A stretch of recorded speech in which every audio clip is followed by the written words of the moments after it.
Hi guys, and welcome to another SSI True Crime podcast. This is episode 5, and I am your host, Hazel.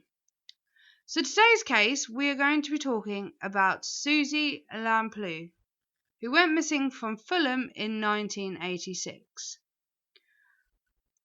So let's get on with the case. Susanna Jane Lamplugh, known as Suzy, was born 3rd of May 1961 in Cheltenham, England.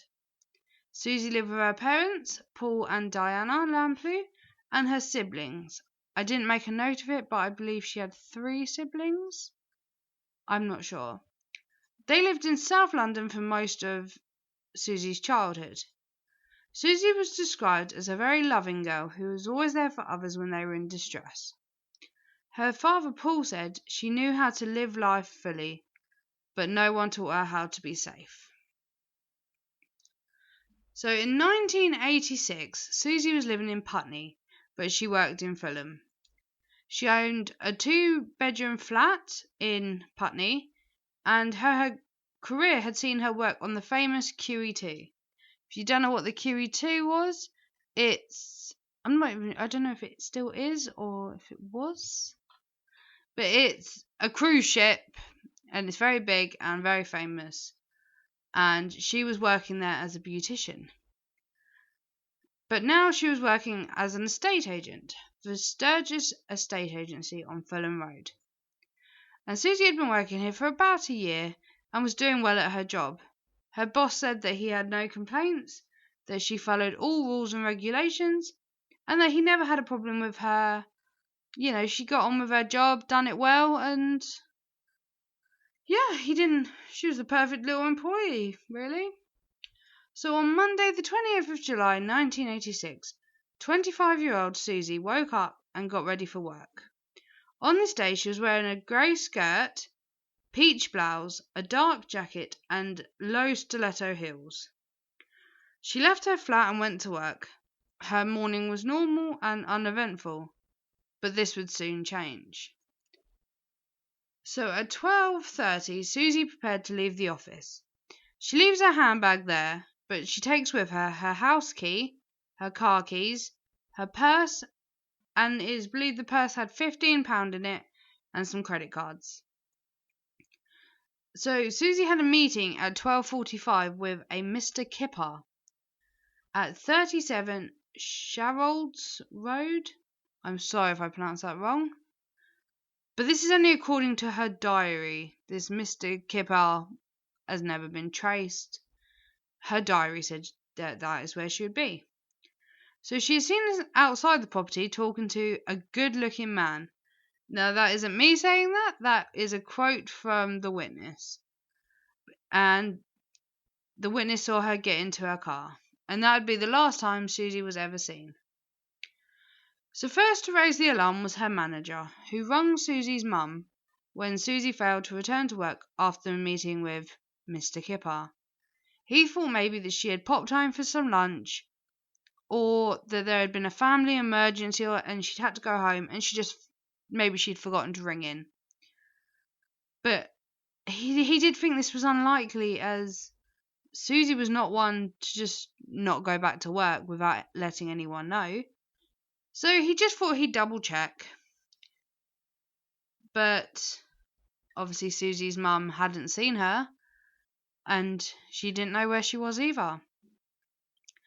So at 6:45 p.m, Suzy's manager reported her disappearance to the police. And at 10 p.m, Suzy's company car is found a mile away from her office. And it was found at Stevenage Road in Fulham. The handbrake was off, which in the UK is quite a big deal actually. Like, most driving instructors and that teach you when you park, handbrake on. To have the handbrake off was a bit fishy, like maybe somebody got out of the car in a rush. The driver's door was unlocked, her keys were missing, but her purse was found in the glove box. The only fingerprints in the car were the ones that could be accounted for, which means they belong to either Suzy herself or someone who is confirmed to have been in the car in the last few days. The position of the driver's seat did hint towards her not being the last person to drive it. Now, I'm not sure what that meant because I couldn't find exactly what they meant by that, but I'm assuming it was further back than she had it, or maybe closer than she had it. It just didn't look like she was the last one to drive it. The car was also very badly parked. And despite a large media coverage and high priority police search, Suzy has never been found, and she remains missing without a trace. So in 1994, the High Court granted Suzy's parents a ruling that means in February 1994, Suzy Lamplugh was legally declared deceased. The police since have DNA tested, I think it's over 800 unidentified bodies now, but have never been able to match any of them to Suzy. Therefore, her body remains unfound. So now we're going to talk about a suspect, and then we'll go on to like a few theories and stuff. So the main suspect in the case is John Cannon, and in November 2002, John Cannon was named as a person of interest in the case. John is known as a sex offender and murderer. So John David Cannon was born on the 20th of February 1954. In 1968, 14-year-old John was put on probation for indecently assaulting a woman in a phone box in Erdington.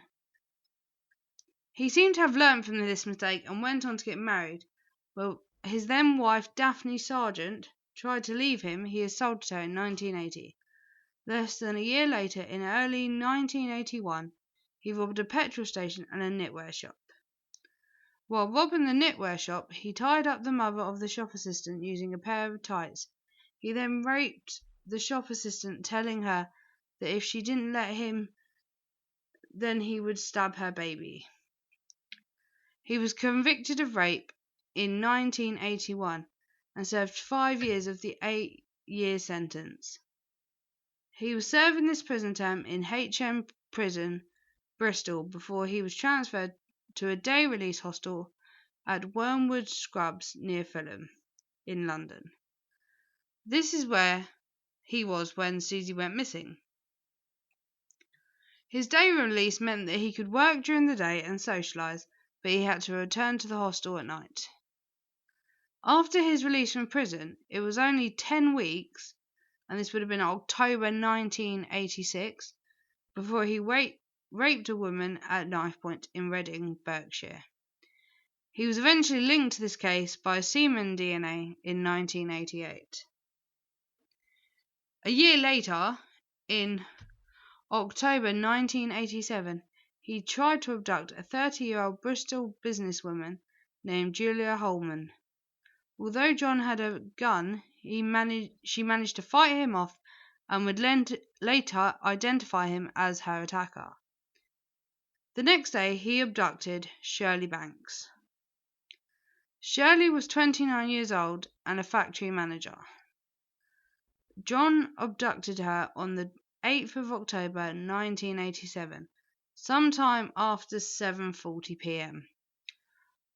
She had been shopping at the Broadmead Centre, and I'm not sure if she was actually taken from there or near there, but Shirley's body was found 6 months later in a stream, which the stream is actually known as Dead Woman's Ditch. She was killed by being hit repeatedly by a rock on the head. Her car was actually found in John's garage, and it had been painted a different colour, but he claims that he bought this from a man at an auction. Bloodstains matching Shirley's blood type, so it didn't actually DNA match Shirley, it was just the same blood type as her. It couldn't be confirmed if it was her blood. Was found on a raincoat he owned, and her thumbprint was found on a document inside his flat. In April 1989, John was jailed for life for murder and the attack of another 2 women. So John was actually linked to Suzy's case because in prison his nickname was Kipper. So if you remember at the beginning of this podcast, Suzy was actually meant to have a meeting with a Mr. Kipper. Might just be a coincidence, but Kipper isn't a name you come across a lot, so that is definitely interesting. His friends also said that he would visit wine bars in Fulham where Suzy used to work, so he had probably met her at some point. John may have had use of a black or dark BMW, similar to what was seen when Suzy was last seen. And Suzy was last seen getting into a BMW with a man holding champagne, which led an ex-girlfriend of Cannon, is actually his ex-wife, I'm sorry, that was my mistake, Daphne Sargent, to say, "As soon as I heard about Suzy, I knew it was John. It had all the hallmarks, right down to the champagne." Another girlfriend of his also said he had taken a strong interest in the case. In August 2010, a criminologist who had corresponded with Cannon said that DNA evidence linked Lamplugh to a Ford Sierra that had been once used by Cannon. That was recovered during 2000, but it had a false license plate that was SLP 386, which people have suggested that this might relate to Suzy, and because the SLP could stand for Suzy Lamplugh, and it could be linked to the year of her disappearance as well, because it was 386 and she went missing in 1986. In April 2001, police said that the number plate SLP 386S had been placed on Banks's Mini by Cannon. If you remember, Shirley Banks was the woman that John had kidnapped and killed. And that 386 might be a grid reference, as the site that Banks's body was found is near Northing Line 386, and Norton Manor Barracks is near 30806 West. When the police interviewed Cannon about the significance of the number plate on the Mini, he acknowledged that the initials could stand for Suzy Lamplugh, but said a Bristol businessman from whom he bought the car for £100 was responsible for the death of Lamplugh, Banks, and another woman. Asked if that businessman was him, he replied, yes. But then he immediately recanted that statement. The day before Suzy disappeared, a female witness was so spooked when she saw a man staring intently through Surge's, the estate agent's, window, and she made a mental note of his appearance because she thought this was a bit creepy. Like, how often do you walk down the road and see somebody staring intently through a window? And she later identified the man as Cannon. John's ex-girlfriend told police in 1990 that he had told her Suzy's body was at Norton Barracks, but later she retracted this. In December 1999, after a letter was sent to Lamplug's mother, Diane, but that's my mistake, it's Diana, claimed Suzy was buried there. A 5-day search by more than 30 officers in and around the former site of the barracks, but in December 2000 they said that they had failed to find a body. In 2001, police searched the barracks again, but again found nothing. It was speculated that Norton Barracks might actually mean Norton Manor Royal Marines Barracks in Somerset, 8 miles from where Banks's body was found. In August 2010, they searched a field 3 miles from the site in Worcestershire after a witness remembers seeing a mound of earth there in 1986, when he was a teenager. The police used ground-penetrating radar and trenches were dug by the side of the road between Pershaw and Drake's Broughton, Worcestershire. At the same time, they were also searching woodlands in Quantock Hills, where Shirley Banks's body had been found. In April 2001, a cellmate of John's said that Suzy was buried under the patio of John's mother's house in Sutton Coldfield. In October 2018, police officers returned to the house and dug up the garden. Again, nothing was found. So, John has never admitted to abducting Suzy, and her body has obviously never been found. But I was reading in the Daily Mail that there were documents that pointed to a relationship between Suzy and John, and that actually he had been stalking her after they broke up. Police did say they were looking into this theory, as Suzy had been talking about a new man to her friends and family. She started off saying how charming and nice this man was, but that this changed when he kept making calls to Bristol, and she started worrying that he was married. She eventually told her friends and family that the man scared her, and that she was going to have lunch with him to tell him it was over. At the same time as this, John had been telling friends he had a special girlfriend in Fulham. John is described as a fairly attractive and a charmer, so he'd often meet women in bars, and they would never know that he had such a bad background and a criminal record, or that he was returning to, obviously, a hostel at night. Police think that maybe the Mr. Kipper meeting was a cover-up, and that Suzy had actually gone to meet with John that day to end things with him, and that he had turned aggressive towards her for this, like he had when his wife had tried to leave him. But there is no evidence to back this up. This is just a theory. It is possible that John wasn't the mystery man, and that she had gone to meet someone else that day. So there is an interesting theory that Mr. Kipper is an anagram of kidnapper, and interestingly, the missing letters from Kipper to make it kidnapper is DNA. It's an unlikely theory, but it is an interesting theory.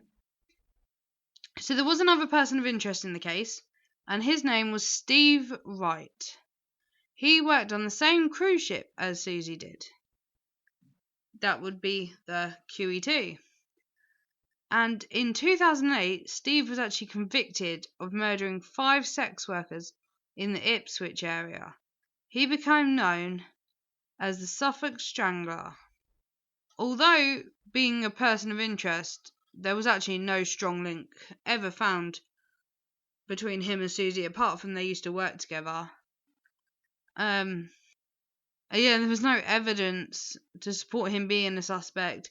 It was just a coincidence, really. He worked with Suzy. Suzy goes missing. It's possible. I think that is highly unlikely, though. So Suzy's body has never been found, and no one has ever been charged. But police continue to search. The case is not closed. They are still working on it. I know recently they have been digging up a field, and a body was actually discovered nearby to this in a septic tank, but police have already stated that this is not related to Suzy's case.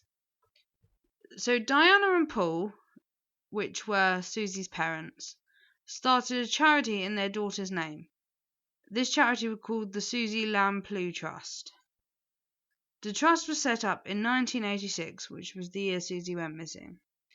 Before Suzy went missing, the term personal safety didn't really exist, and Diana and Paul wanted to change that.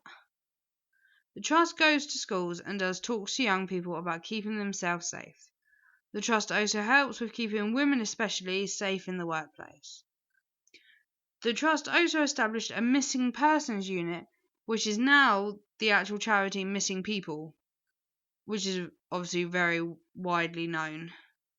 They do a lot of work to bring better laws and regulations about stalking and giving women, especially, I suppose men as well, they mainly talk about women, the resources for if they're being stalked, how to get help. the trust just does some amazing work at keeping people safe. If you're watching this on YouTube, I will leave a link to their website in the description box for you to go and check that out. You can download some leaflets and stuff from there. They have a recap of Suzy's story. There's loads of very interesting information on there. It's definitely worth giving it a look.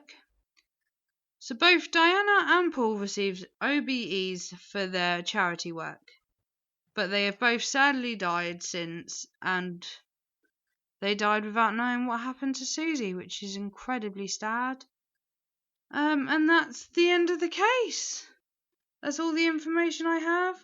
Obviously, the case is still ongoing. The police are still looking, and fingers crossed that they can find Suzy and finally bring someone to justice.